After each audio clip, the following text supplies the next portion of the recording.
Hey folks, here we are down at Mike's Off-Road number 2 shop working on the CJ7 here. We finally got it finished up. We got a receiver mounted for a slip-on receiver winch. Paint's done, all accessories are put on. It's to the point right now to where the customer can pick it up this week.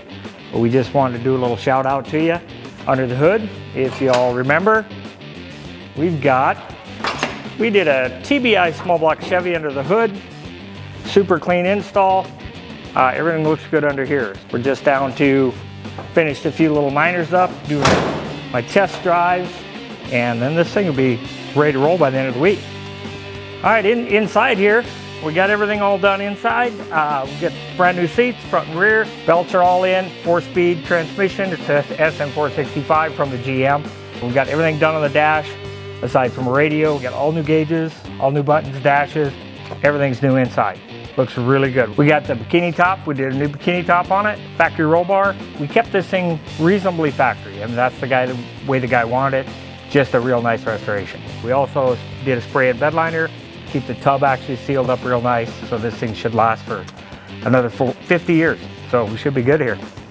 Well, going to the back of the Jeep back here. We've got everything done. Right now I'm just in the process of waiting for paint to dry on my tire swinger. We've got holes here you can see. Back seat, we've put new tail lights in, new covers around the gas tank, new exhaust system. Also, we got new flares on this thing. We put new factory flares on it, trying to keep it very stock as possible. The guy's actually still trying to make up his mind on wheels and tires. With the amount of time it takes to build one of these things, we do about one a year. So I try to keep myself to that. Got a lot of stuff going on up at the other shop, all kinds of accessories. Jeep experts, so we can get any of this stuff for you, do anything to your Jeep out there. So if you want some stuff done, come on down to Mike's Off-Road. This one's built from the ground to the roof.